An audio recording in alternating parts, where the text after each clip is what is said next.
এবার অমল কিশোর বাবুকে কিছু বলার জন্য আমি অনুরোধ করব।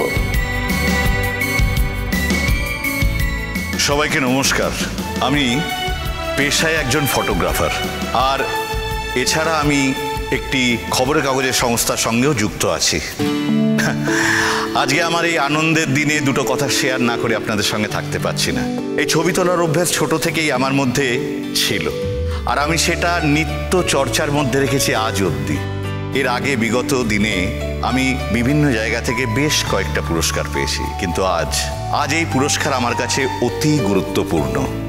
তার কারণ যে সংস্থা আমাকে এই পুরস্কারে পুরস্কৃত করেছে সেই সংস্থার নাম না, এক কথায় বলতে গেলে বিশ্বের সবাই জানে। আমি আমার সামনে আরো দুজন যারা সম্মান প্রাপক আছেন, আমার তরফ থেকে তাদের জানাই সশ্রদ্ধ নমস্কার।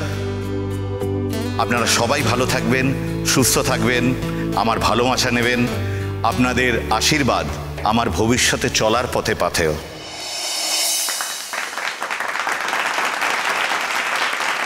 অমল কিশোর বাবুকে অনেক অনেক ধন্যবাদ।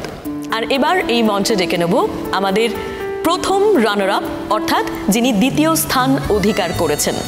তার কথা বলতে গিয়ে আমার নিজের কিন্তু ভীষণ ভালো লাগছে, কারণ সে সবার মধ্যে বয়সে সব থেকে ছোট, কিশোর একদম বলা ভালো।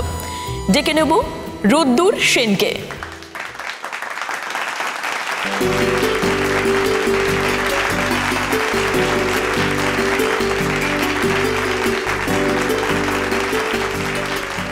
রোদ্দুর সম্পর্কে বলতে আরো ভালো লাগছে যে ও কিন্তু একেবারে বিস্ময় প্রতিভা। তার কারণ মাত্র 4 বছর বয়স থেকে ওর প্রথম বাবার ক্যামেরা নিয়ে হাতে খড়ি। সেখান থেকে একেবারে অ্যামেচারিশ ওয়েতেই ও ছবি ক্লিক করা শুরু করে, এবং তারপর যত বড় হতে থাকে একটু একটু করে ওর ছবি কিন্তু নিজের উদ্যোগেই বিভিন্ন ফেস্টিভ্যালে পাঠাতে থাকে, এবং প্রচুর অ্যাওয়ার্ড কিন্তু এতদিনে ওর ঝুলিতে এসে পড়েছে।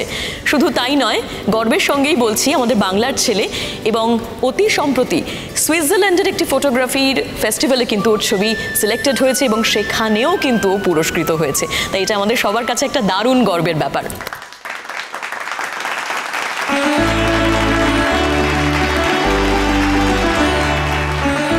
আমি সম্মানটি তুলে দেওয়ার জন্য আমাদের অনারেবল প্রেসিডেন্টকে একটু অনুরোধ করব।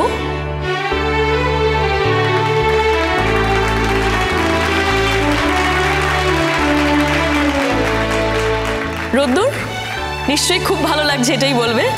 তো আর কি কি মনে হচ্ছে সেটা একটু তোমার মুখ থেকেই শুনি আমরা। আমার ছবি তুলতে খুবই ভালো লাগে, আমি ছোটবেলা থেকেই ছবি তুলি।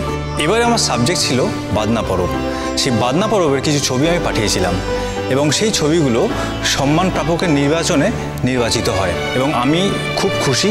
আমি সকলকে আমার প্রণাম জানাচ্ছি। আমাকে আপনারা সবাই আশীর্বাদ করুন, আমি যেন আরও অনেক দূরে এগিয়ে যেতে পারি। নমস্কার।